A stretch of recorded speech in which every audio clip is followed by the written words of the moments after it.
हर किसी का अपना एक लक्ष्य होता है कि उसे जीवन में क्या करना है और क्या बनना है, लेकिन जैसा आप बनना चाहते हैं वैसा नहीं बन पाते। क्या आप इसका कारण जानते हैं?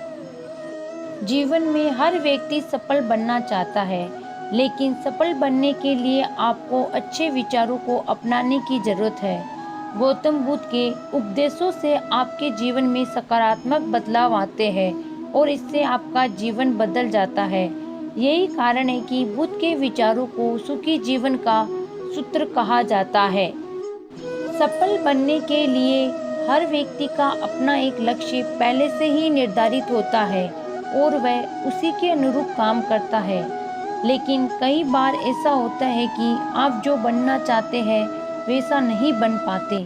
कुछ लोग इसे लेकर ये मान लेते हैं कि शायद उनकी किस्मत में यही लिखा होगा, तो वही कुछ लोग अपनी किस्मत को खराब कहने लगते हैं और कुछ ये मानकर संतुष्ट हो जाते हैं कि शायद वह इसी डिजर्व ही नहीं करते थे, लेकिन इसका असली कारण कुछ और ही होता है।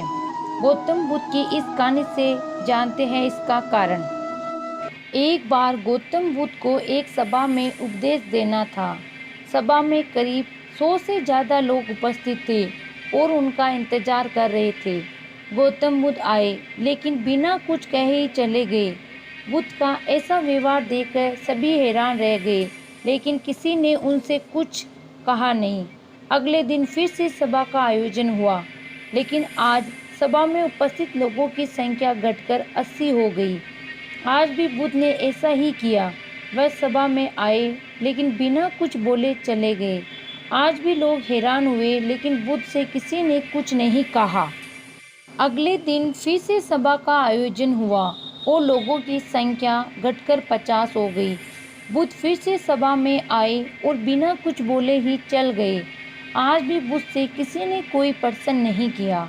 अगले दिन फिर से सभा का आयोजन हुआ और इस बार लोगों की संख्या केवल 30 थी। आज भी बुद्ध बिना कुछ बोले मुस्कुराते हुए चले गए। आप कहानी को पढ़ते हुए इरिटेट हो गए होंगे और सोच रहे होंगे कि आखिर बुद्ध को कुछ बोलना ही नहीं तो बार बार सभा का आयोजन क्यों हो रहा है।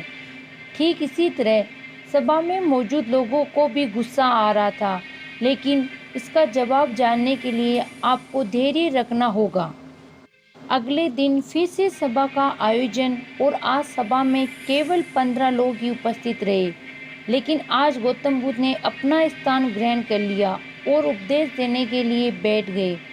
बुद्ध ने जिन 15 लोगों को उपदेश दिए वे उनके भिक्षु बन गए और इन लोगों ने आगे चलकर बुद्ध के ज्ञान को अलग अलग दिशाओं में फैलाया। एक बार इन लोगों ने बुद्ध से प्रश्न किया कि सभा का आयोजन होने के बावजूद भी आप क्यों कई दिनों तक बिना बोले ही चले जाते थे। बुद्ध ने उत्तर दिया, मैं उन लोगों की खोज में था जो लायक हो। सभा के पहले दिन 100 से भी ज़्यादा लोग थे, लेकिन उनमें से ज़्यादातर लोगों को मेरे उपदेश से कुछ मतलब नहीं था। इसके बाद जो लोग अगले दिन आए उन्हें भी मेरे उपदेश से कोई मतलब नहीं था। वो तो केवल इसलिए आए थे क्योंकि वो देखना चाहते थे आखिर सभा में होता क्या है। लेकिन मुझे ऐसे लोगों की तलाश थी जो मेरे ज्ञान को जन जन तक पहुँचाए। मैं कई दिनों तक इसलिए बिना बोले चला गया क्योंकि मैं ये देखना चाहता था कि आखिर वो लोग कौन है जो सच में मेरे उपदेश को सुनना चाहते हैं और जिन्हें वास्तव में ज्ञान पाने की प्यास थी। ऐसे लोग ही रोज आए। गौतम बुद्ध कहते हैं कि जिनके भीतर धैर्य था उन्हें मुक्ति का मार्ग मिला और जो लोग जल्दबाजी में थे वो आज घर पर बैठे हुए हैं। बुद्ध कहते हैं कि जिन लोगों में धैर्य का गुण होता है वह जीवन में कुछ भी पा सकते हैं, फिर चाहे आपका लक्ष्य कुछ भी हो। बिना धैर्य के कोई भी सफलता के लक्ष्य तक नहीं पहुंच सकता। आज भागदौड़ भरी जिंदगी में लोगों में धैर्य नहीं है। सभी में जल्दबाजी और शीघ्र अतिशीघ्र किसी कार्य को करने की होड़ मची है। लेकिन गौतम बुद्ध बताते हैं कि अपने भीतर धैर्य को कैसे बढ़ाए। बुद्ध कहते हैं कि निरंतर अभ्यास से हम अपने भीतर के धैर्य को बढ़ा सकते हैं।